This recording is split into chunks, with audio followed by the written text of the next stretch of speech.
half. The Cincinnati Reds win the World Series in 4 straight. It was a sweep. In the dirt, it's a wild pitch. Here comes Walker. The Reds win the pennant. Larkins won the game.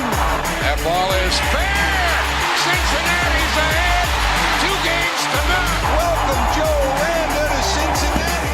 Adam Dunn has done it again. Benzinger backing and calling. And the 1990 World Championship belongs to the Cincinnati Reds. Marty, yes. This is Adam from Milwaukee. Hey, Adam, how you doing? I'm good. How are you? Good. Do you think Scott Chatterbox is a good player? Dunn up there with the bases loaded, the outfield deep and around toward right, and the 1-0 on the way to the plate. Swung on, long drive, right field, and this one belongs to the Reds. And a high drive, hit back into deep right field. Junior has just knocked the door down to the 500 club. Benson's first home run is a walk-off winner. That ball had a family. And De La Cruz is, oh my goodness, look at this kid run. My, oh my, that is a triple. Matt McClain's first big league bomb. Spencer Steer's first big league hit is a home run to straightaway center field. Joey Votto's done it again. The pitch. Votto swings high in the air. Right field. Yes! He pointed to the dugout to say, I told you. That is Joey Votto's 315th career go-ahead ribby. Only Johnny Bench had more as a Red. And I can't tell you how much it means to play in front of everyone here in Cincinnati as a Red. What a gift. What a tremendous gift. So thank you. Thank you. I think I can speak for all of Reds country. Joey Votto, thank you. High drive. Left center field. Racing back to the line. Bourgeois. The Reds are National League Central Division champions. In the air, left center field. Did he? He did. He did. Red win. Win. Line to right field. Genius, the first Red ever with 4 home runs in a game. Can you believe it? In the air, down the right field line. Does it have a chance? The Reds have won on a 3-run home run on opening day by Ramon Hernandez. A strike away and out away is Homer Bailey. Ground ball to third. Frazier gloves. Throw to first, and Homer Bailey, for the second time in his major league career, has tossed a no-hitter. Oh, gosh. Are you kidding me? Holy Moses, the second player in major league history to hit 7 home runs in the first 10 games. In the air, and the Reds win it. What a dream beginning to the career of Jay Bruce. All right, Nick. Sunday night edition of Chatterbox Reds, and it's obviously one of a little bit of a sour note. You felt like the Reds were kind of, dare I say, going to a place that maybe we never thought possible at the beginning of the year. And then all of a sudden we feel like maybe we're dropping right back into the same place we were at the beginning of the year. And some of that might be because Hayes isn't here, but there's more to talk about than probably just him. Got the box score recap as usual. Reds lose 4-1, drop the homestand series against 2 pretty marginal teams at best. Yeah, it's just a ugly week of baseball with rainouts, rain delays. Just, yeah, I don't know, pretty ugly week. And you move along, I guess. I don't know. What else do you do? Yeah, I mean, there's going to be some decisions that some people think need to be made here, if not, you know, how the fan base can be at times now or relatively soon that we'll get into in this show. We'll discuss kind of where we think we stand at this very point, and then obviously we'll jump into Reds and MLB at the very, very end. But before we do anything, as always, we do the box score recap. And although it's not a pretty one, we'll do it because that's just what we do on this show. Nick, let's do the box score recap real quick before we get into everything. All right, Reds taking on the Nationals, the rubber game of a 3-game series at Great American Ballpark. Nick Martinez against lefty MacKenzie Gore. Martinez gave up a run in the second inning, but then was brilliant the rest of the way. Allowed just 1 run on 4 hits over 6 innings, 6 strikeouts, and no walks. Reds tied it up in the second inning on a solo home run by Tyler Stevenson, his first of the season, but the Reds could not get the big hit the rest of the way. Reds' best chance against MacKenzie Gore came in the 5th inning when it started raining hard. Gore walked 3 Reds batters in the inning. One of them was erased when Blake Dunn got caught stealing. Elly De La Cruz thought he hit a 2-run home run, actually called a home run on the field, quickly overturned. Actually, the umpires technically changed their call, and then it was called confirmed. But nonetheless, Reds would end up getting nothing in the inning when Noelvi Marte struck out to end the inning. Reds would end the game 0-for-7 with runners in scoring position. Graham Ashcraft gave up a solo home run in the 7th and then 2 more runs thanks to some shoddy defense to put the Nationals up 4-1. And the Reds would only have 1 base runner against the Washington Nationals bullpen, which entered the series dead last in baseball in ERA. Reds fall 4-1. Reds drop the series in the homestand. Reds now 18-17 on the season. All right, we have a deep drive of the day. Thank the Lord there was one, because otherwise it seemed like it was headed to what was another shutout. Tyler Stevenson. It's nice to have Tyler back. Home run to left field, 101.1 off the bat, 365 feet.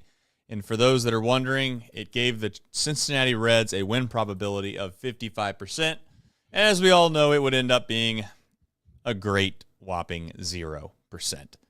DSC, though, they are a leader in renewable commodities for biofuel production, specializing in used cooking oil collection, aggregation, and sales. Visit www.deepsouthcommodities.com for more information.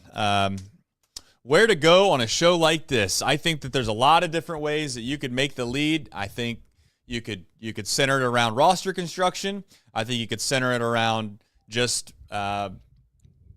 what ultimately you make of the record. I think you could also center it around what are you going to do with some of these younger guys that are struggling that you want to give a leash to, but how long do you give a leash to guys who struggle that, that have somebody else that could take their spot that's probably playing much better. And we'll discuss all that maybe and even more in a show. But first, I just want to jump to the record, Nick. 18-17. I think, it's one of those things where if you would have told me that Tyler Stevenson wasn't going to start the year, Candelario's on the IL, and when he wasn't on the IL, he was the worst player in Major League Baseball. If you would have also told me that Elly De La Cruz wasn't going to really hit for any power, and Matt McLain was going to be a 58, I think I might be being nice. Like he's a 58, 60 WRC plus kind of guy right now. I would have been down in the dumps. I would have just said we're cooked. But they're 18-17.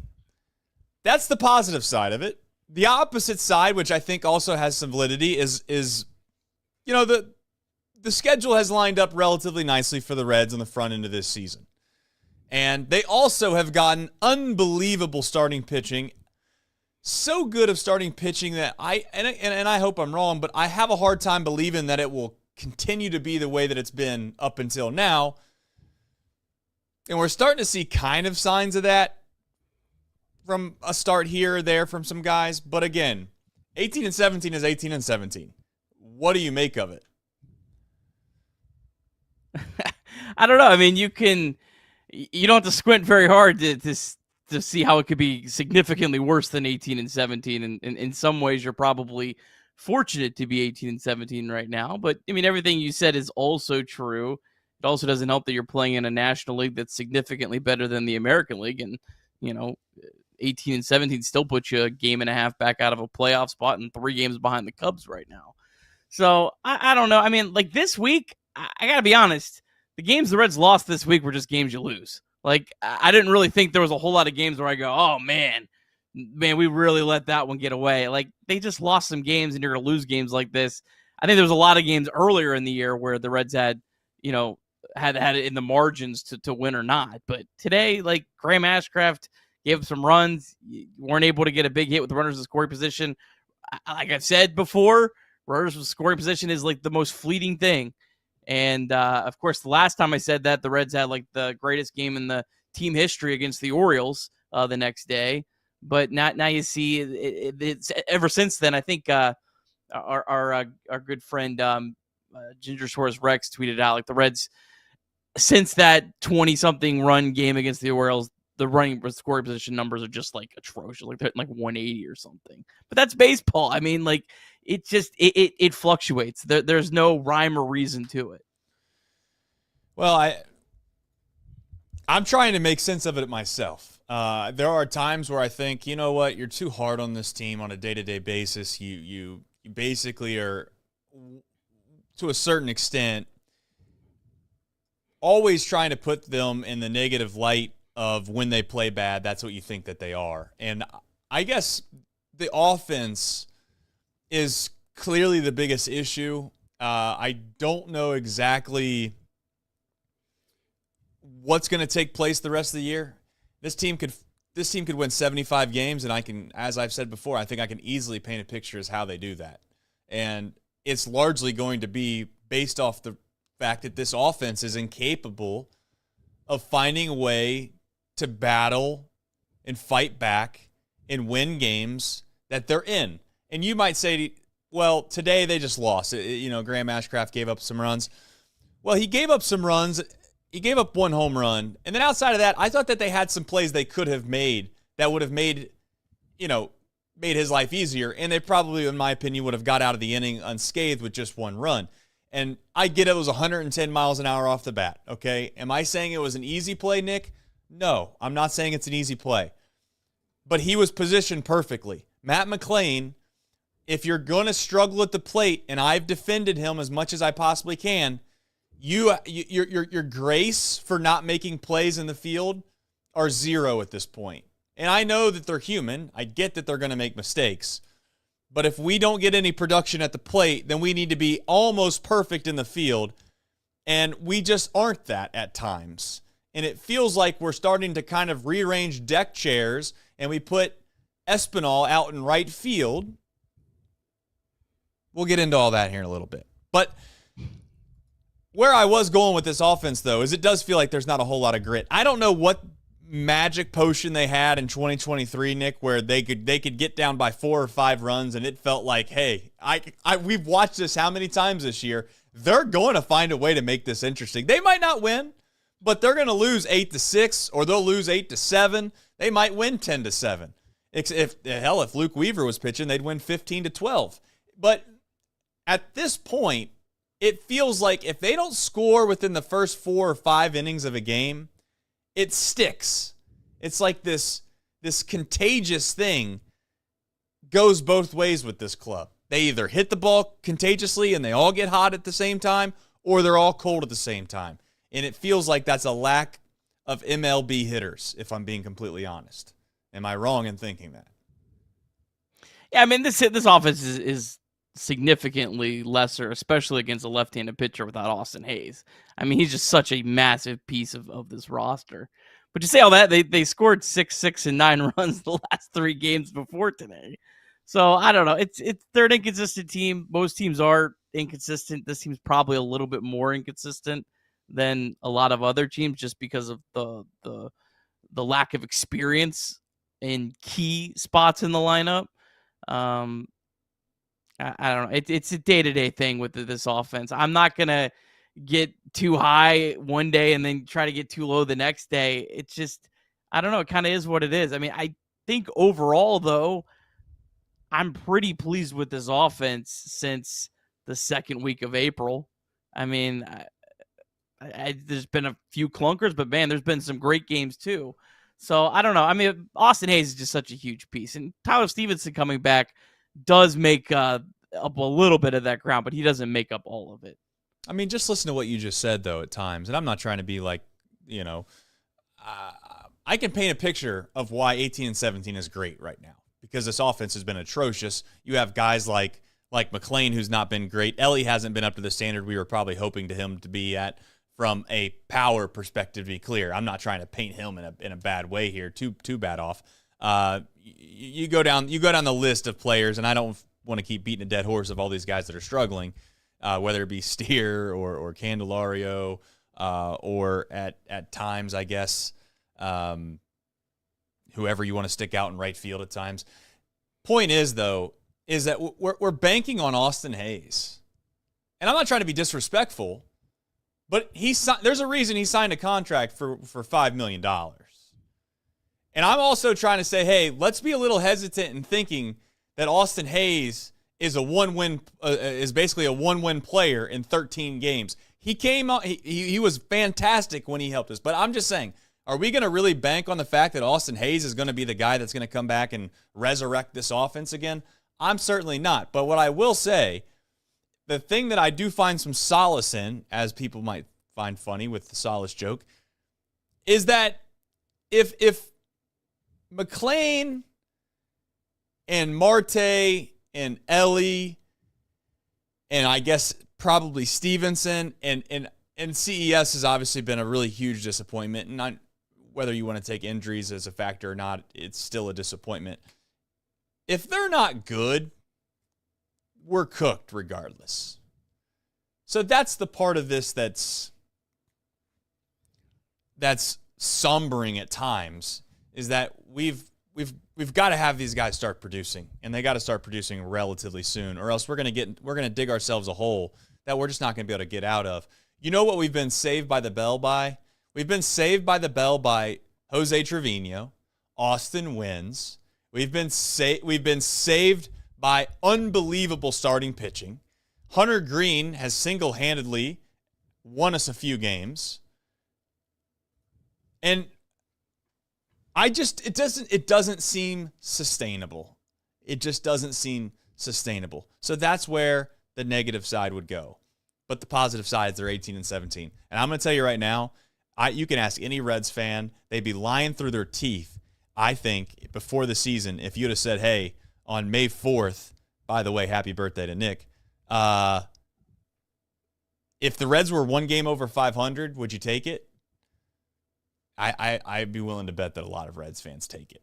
So I'm really stuck between a rock and a hard place here. Yeah, I get what you're saying about, like Trevino and Wynns kind of being big contributors, and they're not at the same level as like the Cubs, but the Cubs top two of the Cubs top three players in wins above replacement. One is Pete Crow Armstrong, who is a top prospect, but had not really shown a whole lot coming into this year, and Carson Kelly. I mean, so they're getting production too from spots where they weren't really expecting it either. So I think a lot of teams what's their record though, Nick? If we're being honest, I don't know. The 3 games better than the Reds. Yeah, and on top of that, who have they played? They played some good teams. Yeah, I mean I'm not trying to be crazy about this. I'm just saying, like, we can't compare ourselves to the Cubs when they've played in a significantly tougher schedule and they're 3 games better than us. So like, I'm hopeful that this team will figure it out, but I'm just saying, like, I just don't think that that's relatively fair. And maybe I'm wrong. To be fair, I could be wrong. Yeah, again, in some regards, like, I don't know if you're the Cubs, I'm sure the Cubs probably aren't really worried about the Reds at all right now. But in some regards, yeah, I mean, they've played really, remarkable baseball against a tough schedule. They're 3 games ahead of the Reds, but they don't have the pitching depth that the Reds have. And they've already lost their best pitcher for the year. And the Reds could certainly have plenty of injuries too, and it makes it a moot point. But, I mean, the Reds still have Rhett Lauder just sitting there that they're going to bring up at some point. The Reds have Chase Burns at some point. The Reds have Chase Petty, who I'm sure everyone's down on right now, but that they could use at their disposal. The Cubs don't have that. So, yes, the Cubs have played a more difficult schedule, but does it matter when you're going through the dog days of August and you're, having to go deeper and deeper into your pitching depth? That's what we'll find out. And that's, again, this team is kind of a team that in some regards has to just kind of stay afloat and hang around because they have that pitching depth. The biggest concern, though, is just the National League is significantly better than the American League. How high does these win totals get? That's what could put the Reds and make everything that I'm saying not matter, just because the win totals are just going to get too high. It's fair. I had no grid on here. I was more or less just asking you, what do we attribute to the stark difference between the way this offense operated in 2023 to what we have now? And I think a lot of it obviously is the production piece of it. I'm not naive. You can go and look at the stats and say, well, Will Benson was this and Matt McLean was that and Elly was this and Marte came up and was that. I get that part of it, but it's like, do you think that this is just like a stumbling block here where this team isn't capable of trying to rally the troops at times? Or do you think, or like, do you think it's just like a small little part of the season? And when you look back at the whole entire season, they're going to have everything is going to average out? Or do you think that there's something to the idea that they don't really have a lot of set pieces right now that you feel comfortable about being a legitimate big league hitter, if you will? I don't know. That's hard to say. I think the lineup's not deep enough right now. And just especially when you, again, I agree with what you said about like we're banking too much on Austin Hayes. And I agree with that in terms of like the overall player. But in terms of against a really good left-handed pitcher, like today's specific matchup, that's where he's the most valuable. When the Reds are facing Spencer Schwellenbach tomorrow, I don't think Austin Hayes' impact is that big of a deal, a solid right-handed pitcher. But when you're facing a really good left-handed pitcher, I mean, this was the guy that, the Padres gave up to get Juan Soto. I mean, that's the level of player he is. That's where just like Austin Hayes is so important. So I don't know. I mean, and again, like you still have Gavin Lux batting against a left-handed pitcher. Like he shouldn't be playing against a left-handed pitcher batting seventh. And I agree. I don't think there was really even anyone on the bench necessarily today, given kind of what the Reds roster is. So that to me is why there doesn't feel like there's much grit, because you have a massive hole in your lineup. Doesn't it feel like from a roster construction standpoint, you can't have that many marginal left-handed hitters? Like, you basically have Lux, who's been great for us. I'm not trying to disrespect Lux. He's definitely at a little bit of a higher echelon than the guys I'm probably about to say. But you have Callahan and Fraley and Friedl all sitting there. And I guess more or less, at what point is Blake Dunn going to become something of... Blake Dunn can be on this team if this team has a lot of good hitters. That's for lack of a better term. Like if this team had a lot of good right-handed hitters, Blake Dunn it doesn't have a target on his back, in my opinion. I could be wrong, because he does offer good defense. He you know what? Sub out Stuart Fairchild to a certain extent and put in Blake Dunn, and you kind of get the same semblance of a makeup of a player that you kind of would like to utilize on a good team. Defensive replacement, can come in and steal a base, although he didn't steal one today. Has good speed. Maybe you can kind of sneak him in the lineup every so often and he can provide some substance. But when you don't have a good right-handed hitter, now everybody's turning to the bench today when Lux is hitting left-handed pitching and they're saying, well, what's our options? And you kind of find yourself saying, well, there aren't really any other good options. And Rhys Hines, again, like, I guess I don't know what you have in him. I don't know whether or not he's worthwhile over a guy like Blake Dunn. But what I will say, Nick, is that it just feels like we're grasping for straws at the one thing we don't have. And I always just said, like, I'll take Will Benson personally over Callahan. It's not because I don't think one's way better than the other or anything like that. I would like to stick a guy in with two guys on and late in a game, and they might accidentally hit a home run. And it just feels like we don't have many of those guys. We don't have many of those guys in the entire lineup. And you kind of see today why, and certainly yesterday, why having a few boppers out there that they might strike out a lot and we might get frustrated, but boy, they might hit a 3-run home run every once in a while. And no offense to guys like Espinal, who's been fantastic, but it's like Espinal comes to the plate and you're just praying he's going to get a single. That's kind of where we're at right now with most of these guys in the lineup. Yeah, you're exactly right. I mean, against a left-handed pitcher, I mean, there's McLean has power, and I know everyone's really down on McLean. Elly has power, but it's significantly less against a lefty. Marte has some power. Steer has power. Stevenson has some power. That's it.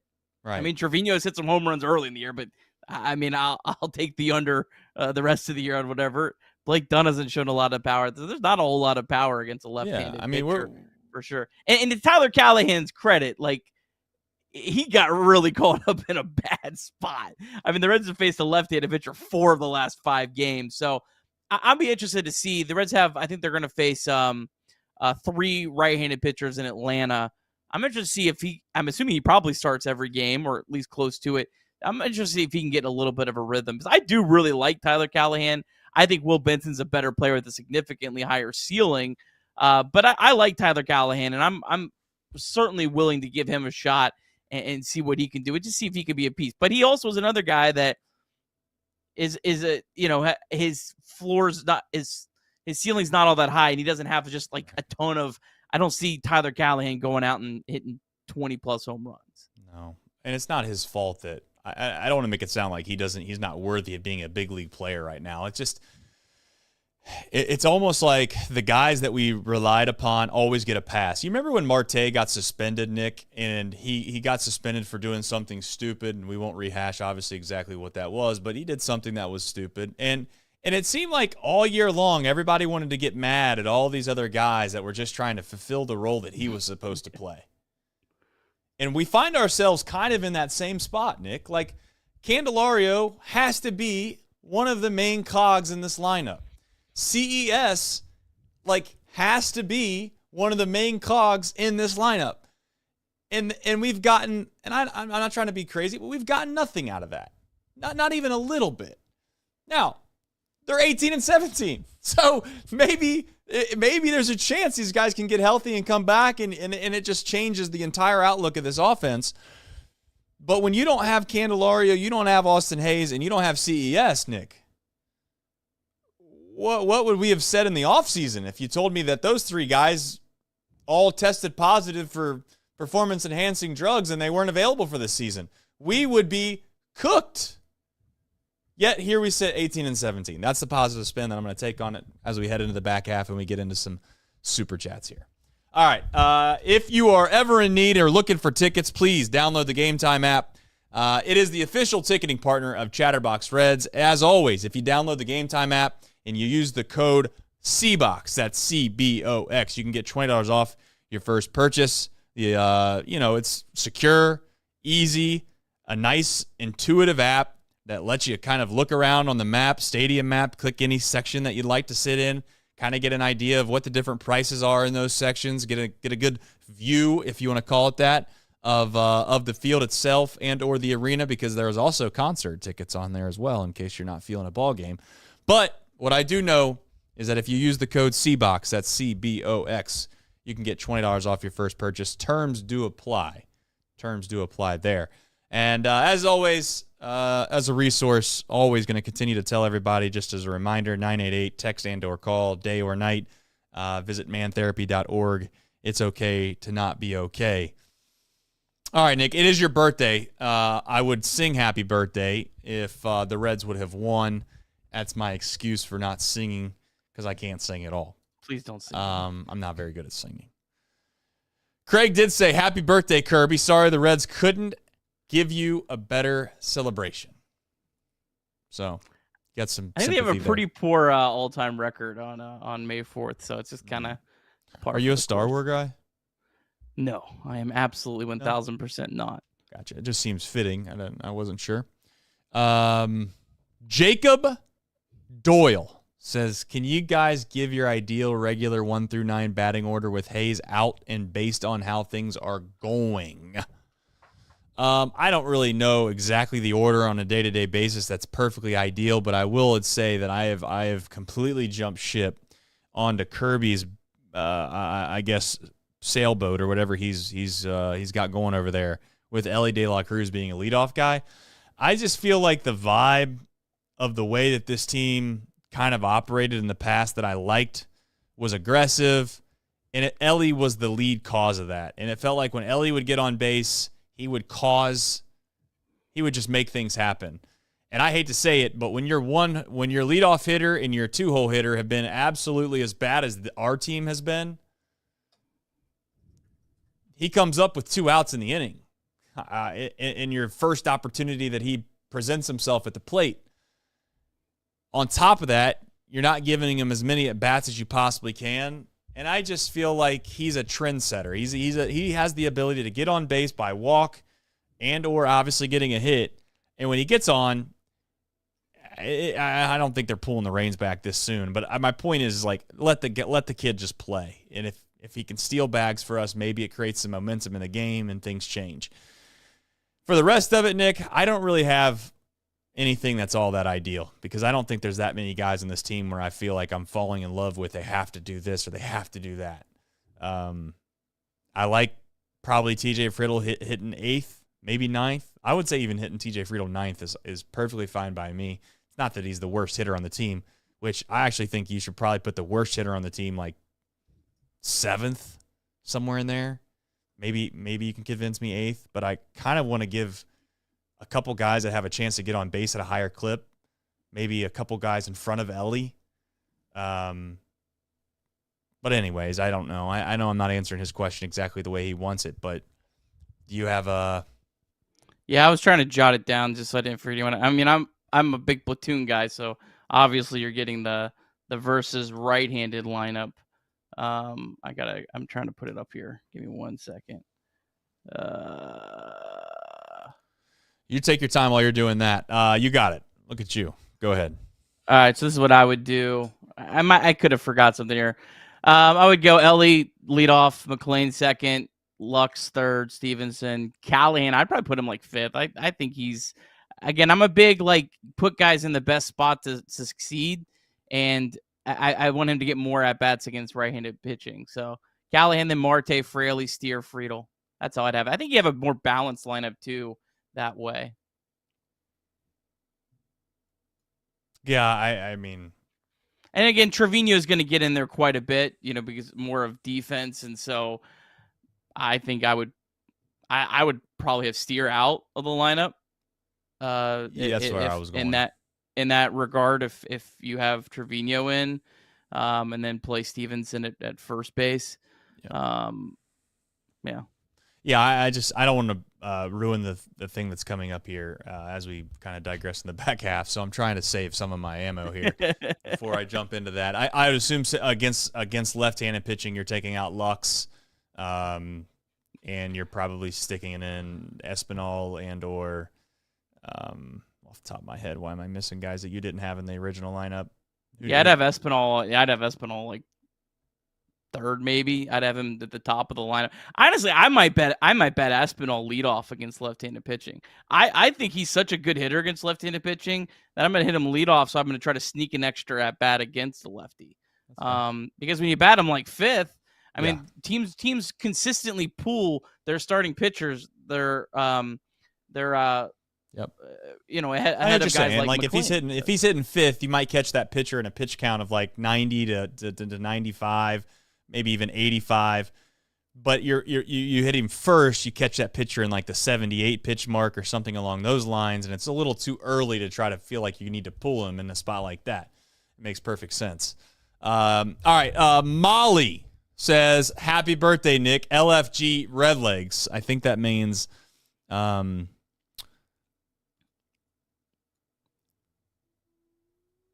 I don't know what LFG means.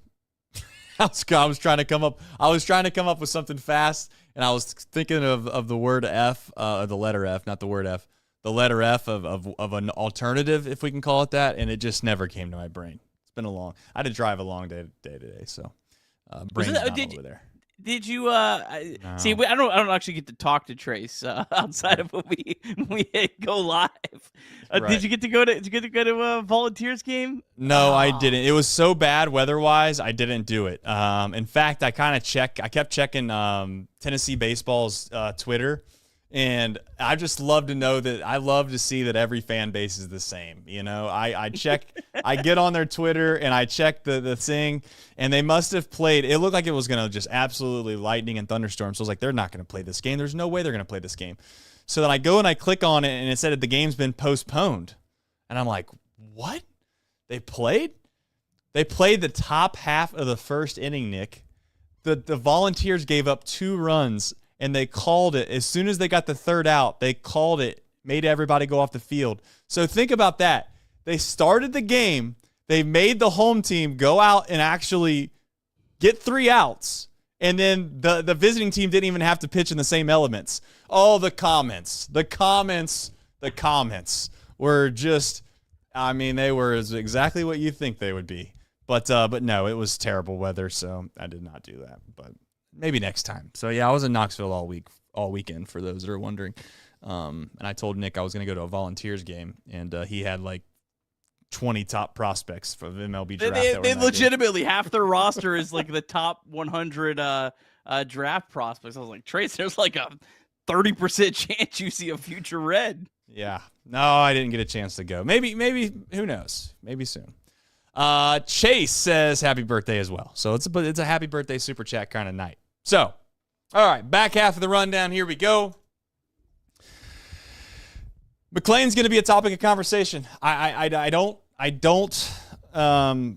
love it. I hate it. I think that it's something that probably happens in every single big leaguer's career at some point. Not many guys are ever going to not have a bad stretch of baseball. The question ultimately is, how long can this go on before you have to do something? And I really see both sides of this, Nick. I can see the side that says, you know what? If Matt McLean isn't good, you have no chance to make the postseason. So why are you going to stunt the possible growth that he may have and the fundamental idea of acting like or seeming like you don't believe in him to where you either send him down, as small group suggests, or sit him on a regular occasion from time to time, and you put him into a maybe more of an Espinal type situation where he's only playing a couple times a week until he earns his spot back. I can see that side, but on the opposite side, I can see the group that just says this is Major League Baseball, and you try to put your best foot forward to win on a day-to-day basis, and you can't sit here and try to baby guys and coddle guys all the time, because you find yourself in a spot where at the end of the season, if you are able to kind of get to where you're in the running of it, you are holding on to something that was never there for so long that you ultimately forfeited a couple wins by deciding to not sit a guy. And what makes it really hard, Nick, that I will openly say that second side has at least a little bit of an argument is Santiago Espinal. And I get against right-handed pitching, he's probably not an option. But on a day like today, where if McLean, and I'm again, to be very clear, I'm in Group A. Okay, I just say if McLean isn't good enough, probably not going to be it. But to be fair to option B, which is just play the best guys, you're trying to stick Espinal in the lineup because he's such a good player against left-handed pitching, and you're sticking him in a position that he offers you so much less value. And in today, he made an error on a ball that an outfielder has to be able to make, and it didn't wind up costing the Reds the game because other things wound up costing them the game. But Nick, if we played out that last inning in reverse, and again, this is just one inning of baseball, it's not very fair about this whole situation. But if the ball gets ripped up the middle, and let's just say Espinal makes the play at second base, that inning might go completely different, and you find yourself into a late game with a one-run deficit versus what snowballed into a bigger deficit. I I know where you're going to stand on this, but I guess is there any semblance of a discussion for the group B? I'm saying, like, talk to the fan base that's in group B, if you will. Yeah, I guess my biggest point is, like, all right, so TJ Friedl right now has an 85 WRC plus. Matt McClain is at 63. TJ Friedl last year was at 88. Matt McClain didn't play last year. The previous year was 127. So if we're worried about anyone batting at the top of the lineup, we should be worried about TJ Friedl batting at the top of the lineup, in my opinion. But he's had a significantly longer run where he has not produced as one of your top hitters. So that would be my biggest thing. I'm going to ride and die with Matt McClain. First off, he had a sloppy week this week defensively, but he's currently +2 outs above average defensively, +2 defensive runs saved. Very small sample, but he's proven over his, everything we've ever seen of Matt McClain that he's a good defender. And I think he's a significantly better second baseman defensively than Santiago Espinal. As much as I like Espinal, I think McClain is significantly better. I understand why people who just watch don't agree with me, but the numbers do not agree with that. And I'm going to trust the multiple ways that you can measure the defense that says he's significantly better. Santiago Espinal is playing in the outfield because Spencer Steer can't play in the outfield. It continues to create these problems because he's playing first base. If Spencer Steer is playing in the outfield like he's supposed to, like he was put on this roster to do, then you could have DH'd Marte. You could DH McClain, give him a day off. You could DH Elly, give him a day off. You could DH Espinal, and you don't have to put him out in the outfield. There's just so many more options, but because the Reds decided that Spencer Steer had to be on the opening day roster when he clearly shouldn't have been, instead of just letting him get healthy, go to Louisville, go through a normal rehab assignment, and play the outfield like he needs to play, it's created these problems. And right now, this is the only problem is against left-handed pitching when you have to put Espinal in the outfield. But down the road, it's going to create more problems when you have guys like CES come back. And CES has to prove it. CES, whenever he comes back, has to go to Louisville on his rehab assignment and has to play well. I understand. But if CES goes to Louisville and he looks great for 7-8 games, he's getting called right up and put in the first base DH spot because you need that big potential in this lineup. Jump back to second base really quickly and then round out to what you just said. I don't agree, obviously, with what you said with Espinal, but I'm not going to sit here and act like Matt McClain isn't a great defender. I've seen it with my own eyes. I think Matt McClain's a great player. I think he's going through a rough patch right now to where this is the first time he's struggled in the big leagues, and he's trying to overcompensate, I think, at times, and it's starting to kind of, unfortunately, and I hope it kind of gets curbed really quickly, but I feel like his bat is bleeding into the field a little bit right now.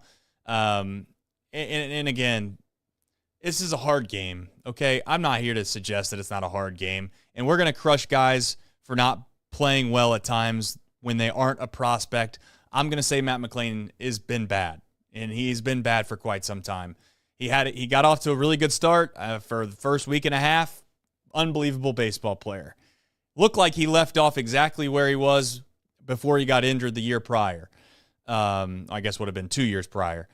But I'll just openly admit that I understand both sides of the argument with Espinal, because I got to tell you, Espinal playing the outfield,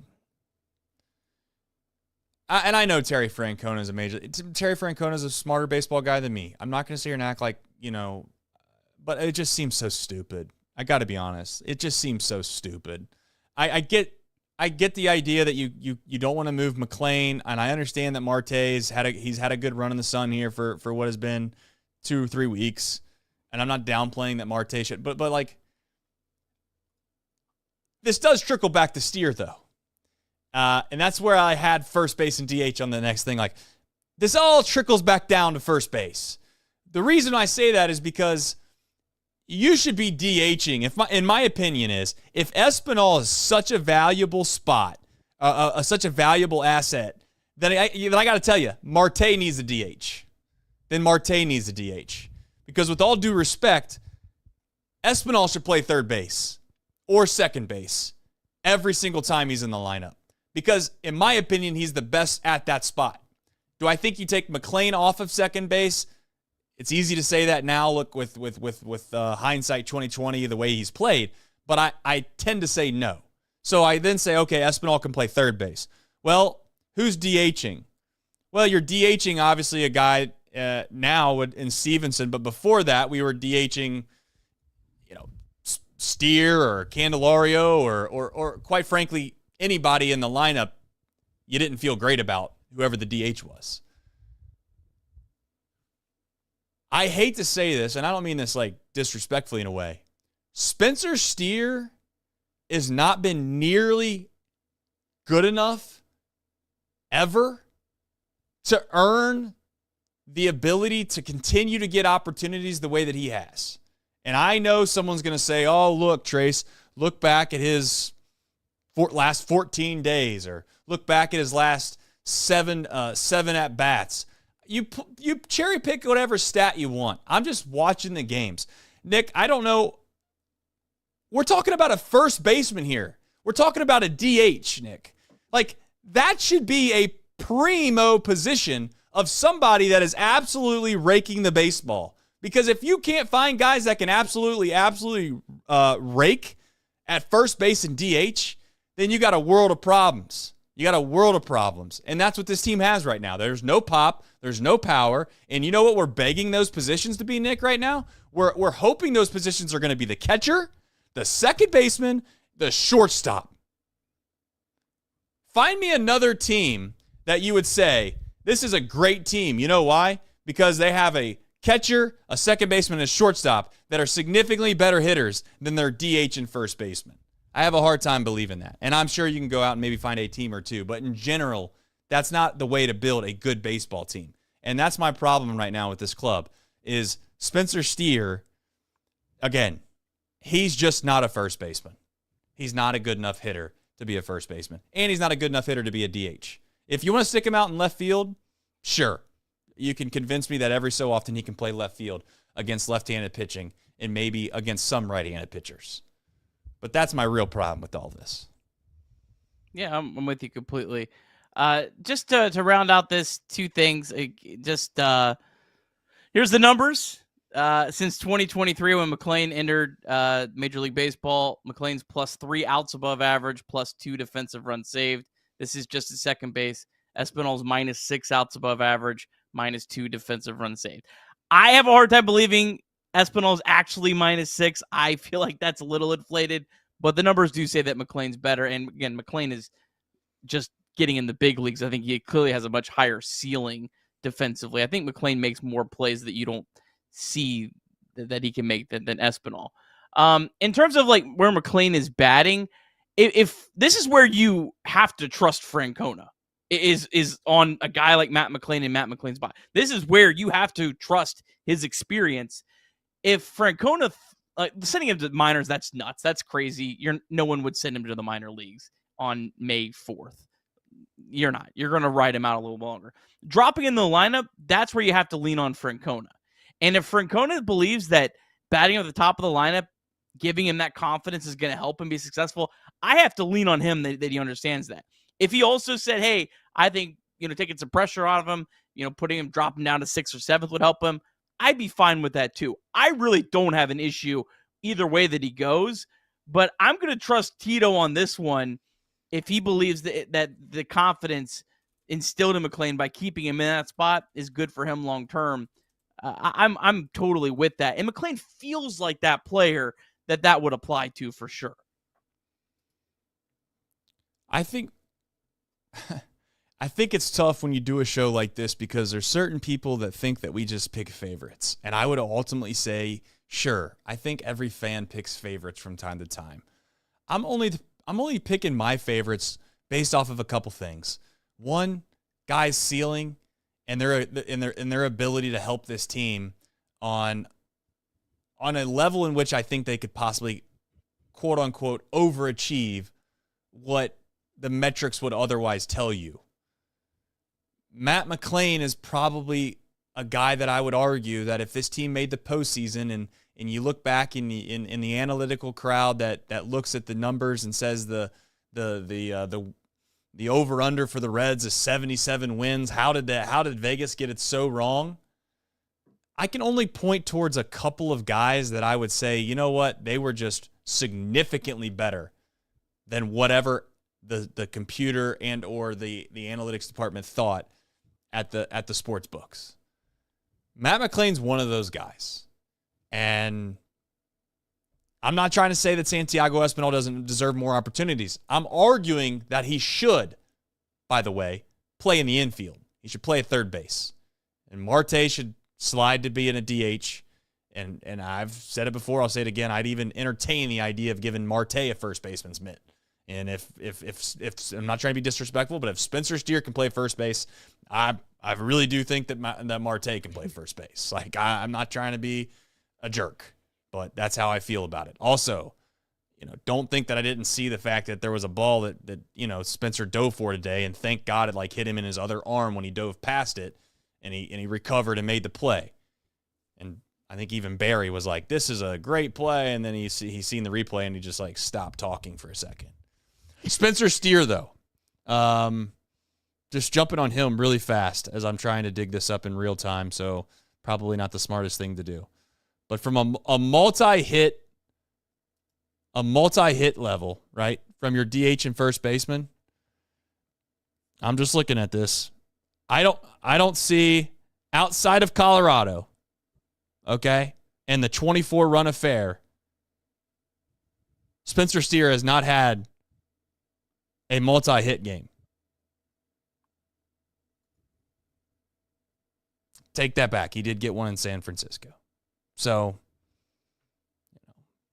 I don't know. If you're gonna tell me that our first baseman in DH is more than fine, he should continue to get run with a 611 OPS. All right. He had one season where he was just 117 WRC plus. Like, that's not. If he was 170 one year, Nick, or like 160 or something like that, where he was like a legitimately one of the best hitters in all of Major League Baseball, I wouldn't say a word, Nick. But that's just not what we have. He has a 92 WRC plus since the start of 2024. 770 plate appearances. That's our everyday first baseman. That's our everyday first baseman in DH. I don't know. That's all I have on it. I really don't want to go into. I don't want it to become a negative thing. I'm just like openly saying that our DH and our first base have to be better. And if they're not, this offense is going to be what it is. It's going to be frustrating because ultimately we're going to continue to ask for power. And the two spots that you should get power out of in a lineup, we don't get any of it. So there's that. All right. Martinez did pitch today. I know people might have forgotten that. He's going to have a target on his back because of how much he got paid, Nick, but I don't know how much better you could throw. I mean, he did his job. He gave his team a chance to win, as they say in the big leagues. And, what do you make of it, if anything? He's by the way, he's also a 100% a starter right now. I don't know. There's a little bit of like some stuff on X today that I was like, who else is going to start if he doesn't start? Last three starts is like a 2.10 ERA or something. Right. I mean, three pretty quality starts in a row. Today was good. I honestly thought maybe Francona should have pulled him after 5 when he had to go through the heart of the Nats order in a 1-1 game in the 6th inning. But he gave up, I think, a leadoff double and then worked around it. So that was a really big 6th inning for him that it gets overshadowed because the Nats put up 3 runs off Ashcraft in the 7th, and the Reds offense didn't do anything. But if the Reds win this game 2-1, that was a huge inning from Nick Martinez in the 6th inning, a spot where he struggled all year, that third time through the order. Martinez was looking like the Nick Martinez we were expecting. I don't think he's going to be as good as his end-of-year numbers were last year, and I don't think anyone should have expected that, but I think he's going to be a well above average starting pitcher over the course of the year. And if at some point you do have so many options that you need to move into the bullpen, well, guess what? We know he is really good there too. Yeah, I mean, you were not. I mean, the thing is that you are not wrong about what can give this team a chance to ultimately be contenders. It's literally just starting pitching and the fact that the bullpen has been good. Ashcraft, he's obviously on the rundown here. I got no problem with his outing today. I have no problem with his outing. In fact, when he came out, and I hate to say this, but when he came out and they popped his numbers up on the screen today, Nick, I was like, there was a little sigh, like, because he's gonna give up some runs. It's gonna happen at some point. I looked at his numbers, Nick, and he's got a sub-1 ERA. He was due. He was due to get hit a little bit, and he got hit a little bit. I also don't think his defense helped him, but he was unfortunately due to get hit. And I got no issues with Ashcraft, and I also think it's going to be a little bit of a tough pill to swallow for Ashcraft because he came out of the game with a couple of his guys on base, and I think it was Rogers, right? Rogers wasn't able to get the job done. Yeah, I mean, which stinks because if Rogers executes, the Reds catch a huge break and they're right in the baseball game. You know, I just, Rogers isn't even a guy we're going to talk about today, and he was terrible. And Ashcraft also, I mean, he's coming off that 3-inning performance when the Reds desperately needed it. I mean, where he had to come in for Abbott after the rain delay on Thursday. And so this was his first game back after his longest outing by far of the season. So yeah. I think it's just, a little bit probably of fatigue, in that. He's grinding through it as a bullpen guy. He's never pitched in the bullpen. I mean, he's never had to pitch, back-to-back days or 3 out of 4 days or whatever.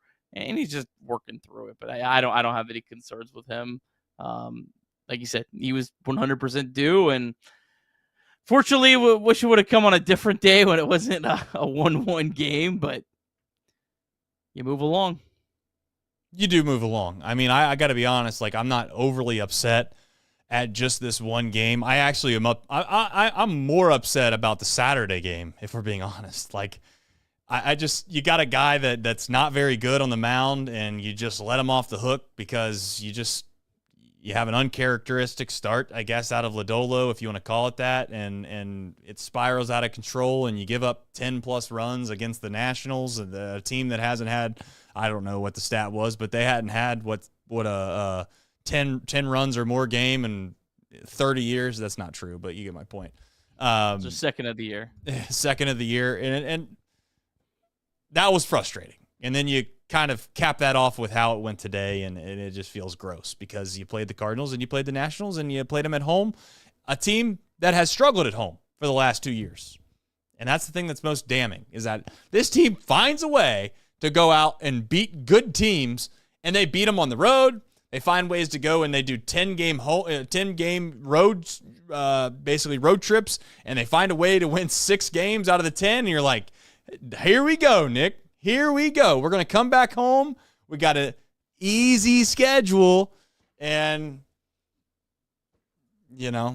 we've been stabbed in the heart so many times. We've been punched while we're down so many times as Reds fans. It's just like, it's ho-hum a little bit, to be honest with you. It's ho-hum.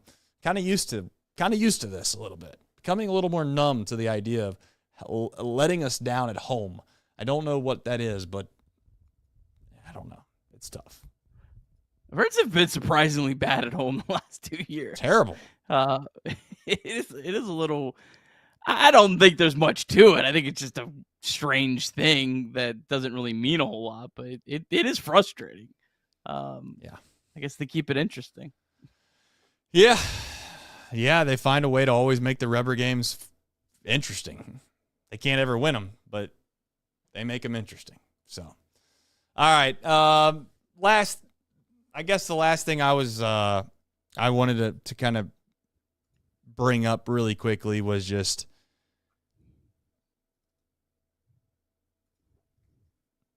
and again, is it that big of a deal? But how many times do these between Lodolo and Rogers, these lefties, we get to 0-2, and it just like we seize up. It was a massive play in this game. I just wanted to bring it up real quick. Like, I don't know what the philosophy is on 0-2. I know some people think, oh, I'll just throw one in the dirt, waste a pitch. It's like, well, that seems kind of stupid, doesn't it? Like you're just automatically going to waste a pitch on purpose just because it's 0-2 so you can feel better on 1-2 if they hit it. I'm not saying so much as to say like you don't make it even remotely close, Nick, but it just seems like we've gotten bitten way too many times on 0-2 counts, and I'm hopeful that will change. Something to keep an eye on, if nothing else, moving forward. But that was the play of the game, Nick. The two plays of the game, Marte wasn't able to get a big hit for us, and I'm not saying he should have, but Marte had an opportunity to get a big hit, and Rogers was incapable of getting the big out. Simple as that. I tell you what, Taylor Rogers, 1.59 ERA. That has to be the most deceiving sub-2 ERA in baseball right now. Well, I like his stat. What's his inherited runners?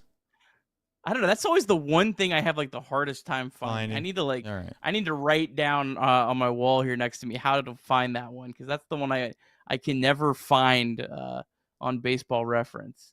Yeah, inherited runners is the number that I would be interested in knowing with him, because he didn't give Can't up. be good. Well, he didn't give up any of his runs today. I mean, he just didn't. In fact, what the you know what the odd thing about that, Nick, is what's funny about this whole like the numbers perspective of that is if you don't look at inherited numbers, right? Rogers comes in to try to shut the door down on what basically was Ashcraft's guys, right? And then he doesn't get the job done. So then they ultimately at some point sometimes would have to go to a different guy to see if he can't try to get the guys out that he's in charge of. Now, I don't think that was the case today, but you get my point. It's like it's kind of a unique situation. Pitching is much more unique statistically than it is of hitting, in my opinion. Yeah. And this is why, I mean, you have to look at more than just ERA for Exactly. relievers. You know, this is why like FIP, it actually was kind of funny that Ashcraft today, his FIP was like 2.23 coming into today, and now his ERA is like exactly 2.20.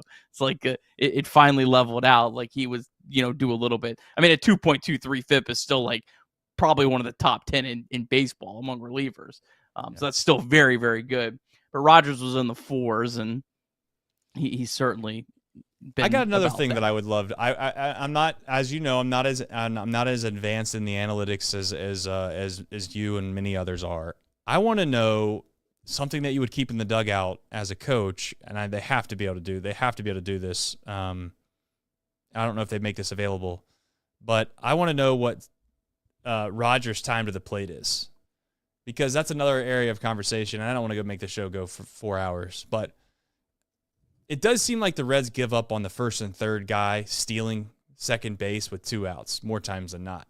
I don't know if that's because they don't believe Trevino can throw the guy out. I don't know if it's because they think that the risk of throwing him out isn't worth, the statistical advantage of trying to get the guy out. But you're allowing a guy to get into scoring position like they did today. I don't. Joe Mays on X sent a good message as to why they don't try to get that guy out when he steals. I would ultimately say maybe it's because the relievers that are in the game, late in game situations, they don't hold guys on well enough, and or their delivery to home plate is too long to where Trevino or Wins or whoever's behind the plate doesn't have a great chance to throw him out. So they don't really want to take that chance. But I don't know the answer to that. But it does seem kind of like they just allow a fielder's indifference to go to second base more times than not in that spot. And it does put you in a tough spot because a base hit scores 2 instead of just 1. So I don't know. Do they have guys' statistics on what would that? I guess it would be called just time to plate. Yeah, they do somewhere on Statcast. I don't. Fair enough. It'd be one of those. We'll do some digging. Do a little more digging. All right, that's something I can try to figure out at some point. Maybe in my life, I'll take an analytics class, and they'll just teach me everything that Statcast has, and I'll be able to be very well renowned with my notebook next to me on where I can go find these things before the show starts, and then I can provide some wisdom to the people. But until then, I'll just rely on Nick Kirby to provide the wisdom. I'll just scream and yell into a microphone and just say things that maybe aren't actually statistically right, but that's what I see with my eyes when I watch the baseball game.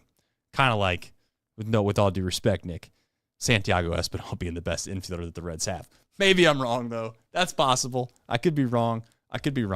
I don't know. But my eyes and those computers, they don't see eye to eye when it comes to Santiago Espinal's fielding ability. Having said that, we have Reds MILB. Nick, I don't know if you're ready for that or not. You could not. I literally just put in the last box score. Mr. Ty Floyd numbers just got put in. Nice. So we're ready to roll. All right, Reds MILB. How about the Louisville Bats? 15-3 winners over Memphis today. Bats now 16-16 on the season. Will Benson on base 3 times, 1 for 4 with a pair of walks. Reese Hines, 3 for 6 at his 7th home run of the year, drove in 4 runs. Jacob Hurtubise, 2 for 5. Tough day for Zach Maxwell. He's really been struggling of late. Walked a couple batters, gave up 2 runs. Alexis Diaz loaded the bases, got out of it. So shout out to Alexis Diaz. Chattanooga, they played 2. They split their doubleheader. They won game 1, 8-1. Lost game 2, 8-3 to Montgomery. Lookouts now 14-11 on the season. Edwin Arroyo, great day, 3 for 7, double and a walk. He has played really well of late after a slow start. Sal Stewart, good day for him, 2 for 3, 2 doubles and a walk. Hector Rodriguez, 2 for 7 with a double and a walk. And then Jose Acuna, who was the Reds minor league pitcher of the month in April. Another great outing from him. 5 innings, no runs, 1 walk, 8 strikeouts. He is looking very good. Curious to see if he'll get promoted to AAA here in the near future. Dayton, they won 2-0 over Fort Wayne. They needed it. Dragons now just 9-18 on the season. Leo Balcazar, good day for him. He's playing well of late, 3 for 4 with a double. And Ariel Almonte been really struggling since getting promoted. Had a good day, 2 for 4, stole his first base at high A. And then Easton Sikorsky, 2 shutout innings, now a 0.56 ERA, 21 strikeouts, and 3 walks in 16 innings pitched. And last but not least, the Daytona Tortugas, they beat Dunedin 6-2. Tortugas now 12-15 on the season. Sammy Stafora hit his 2nd home run of the year and walked. E. Smith Pineda had a good day, hit his 1st home run of the year, 3 for 4, and another good outing from Ty Floyd. 4 shutout innings, 4 strikeouts, 1 walk. And Trace, tomorrow is the day. Tomorrow is the day that our ACL Red season begins. Oh, man. And Shang-In Lin is back. Man. Times are about to be good again. I was worried there. And there are only Reds minor league team on Monday, so we get to have a whole segment on Shang-In Lin, a game that I can't watch. Yeah. But I can read a box score on. At least we have a headshot, though. We have a headshot. You know, I hope Shang-In Lin pans out. I really do. I hope it all works out. I hope he progresses through the minors as however you hope that he does, Nick. And I hope he comes to the big leagues and he's basically who do we want to compare him to? Let's compare him to Ohtani. Why not? You know, maybe he'll be just as good as Ohtani. I'll take maybe 75% as good. I mean, I'm not trying to be greedy here. All right, fair enough. All right, folks. For those that are asking, I seen some people in the chat wondering what was going on. Listen, I don't know if we preferences. I'm sure that Nick did plenty of times, but just as a reminder, I thought Corey and Eric did more than a fine job. Listen, it's when it's your first time doing this stuff, it's not easy to do. It's you're trying to kind of.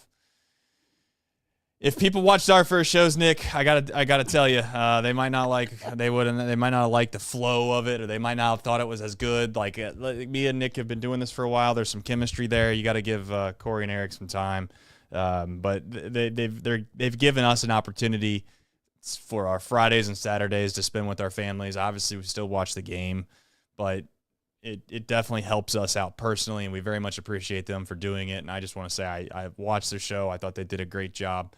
And hopefully you guys will be supportive of them as we move forward. Plan is that May, June, and July, they will cover Fridays and Saturdays. And then obviously as postseason baseball kind of arises and the Reds are in the hunt, me and Nick will pick back up like we did at the beginning of the season, which is pretty much after every single game in the 9th inning, as always. So just wanted to kind of say that, let everybody know kind of what the plan was there.